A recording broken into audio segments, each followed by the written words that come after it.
அன்பர்களே வணக்கம்.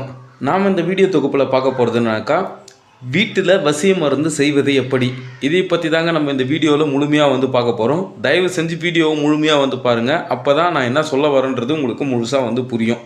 சரிங்களா? இப்போ எப்படி சாமி நாங்கள் வீட்டிலே வசிய மருந்து செய்கிறது அப்படின்னாக்கா, இது ரொம்ப ரொம்ப சிம்பிளான மெத்தடு. இதுக்கு பாதி பொருள் பார்த்தீங்கன்னாக்கா நாட்டு மருந்து கடையில் கிடைக்கும். சரிங்களா? வசம்பு 100 கிராம் வாங்கிக்கோங்க, அப்படின்னா 10 கிராம் வாங்கிக்கோங்க. சரிங்களா? 100 கிராம்லாம் வாங்கி நீங்கள் ஒருத்தருக்கே கொடுக்க போகிறதில்ல. அதனால் 10 கிராம் வாங்கிக்கோங்க. கோஷ்டம் 10 கிராம் வாங்கிக்கோங்க. அதிமதுரம் 10 கிராம் வாங்கிக்கோங்க. சரிங்களா? இது என்ன காரணம் அப்படின்னு சொன்னாக்கா, நீங்கள் எந்தெந்த பொருள்லாம் அந்த மருந்தில் கலக்கிறீங்களோ எல்லாமே ஒரே ஈக்குவலாக இருக்கணும். அதை மட்டும் நல்லா மனசில் வச்சுக்கோங்க. அதாவது வசம்பு 10 கிராம் அப்படின்னாக்கா அதிமதுரமும் 10 கிராம் தான் சேர்க்கணும். சரிங்களா?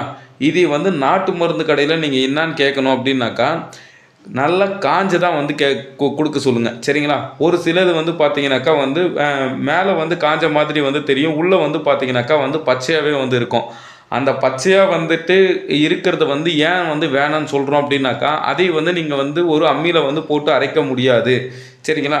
அப்படி இல்லை மிக்சியில் அரைக்க முடியும் அப்படின்னாக்கா, இதை சின்னசாக கட் பண்ணி உங்களால் எவ்வளோக்கு எவ்வளோ சின்ன சின்னசாக கட் பண்ணி பண்ண முடியுமோ அதையே நீங்கள் மிக்சியில் போட்டு அரைக்கணும். அரைச்சாலும் இந்த பச்சையாக இருக்கிறது பார்த்தீங்கன்னாக்கா அந்த பவுட்ரு மாதிரி வருமானு கேட்டாக்கா வராது. சரிங்களா? இந்த மாதிரி பச்சையாக இருக்கிறத முடிஞ்ச அளவுக்கு நீங்கள் நிழலில் காய வைக்கிறதுக்கு பாருங்கள். சரிங்களா? அதுக்கப்புறமா தான் நிழலில் ஏன் காய வைக்க சொல்கிறேன் அப்படின்னாக்கா, அதுக்கு பவர் ஜாஸ்தி. சரிங்களா? இப்போ தேவையான பொருள் பார்த்தீங்கன்னாக்கா வெள்ளரிக்கம் வேர். அந்த வெள்ளரிக்கம் வேருக்கு பார்த்தீங்கன்னாக்கா கன்னி நூலால் காப்பு கட்டி ஞாயிற்றுக்கிழமை சூரிய உதயத்துக்கு முன்னாடி நீங்கள் போயிட்டு அந்த வேர் அறுத்துட்டு வரணும். சரிங்களா? அதுக்கு அடுத்தது பார்த்தீங்கன்னாக்கா அதிமதுரம், கோஷ்டம், வசம்பு இது மூணுத்துக்குமே சேர்த்து, அதாவது இந்த 4 பொருள் சேர்த்து நீங்கள் அரைக்கணும். அது நீங்கள் தனித்தனியாக அரைச்சி எடுத்துக்கலாமான்னு கேட்டாக்கா, தாராளமாக நீங்கள் தனித்தனியாக அரைச்சி எடுத்துக்கலாம்.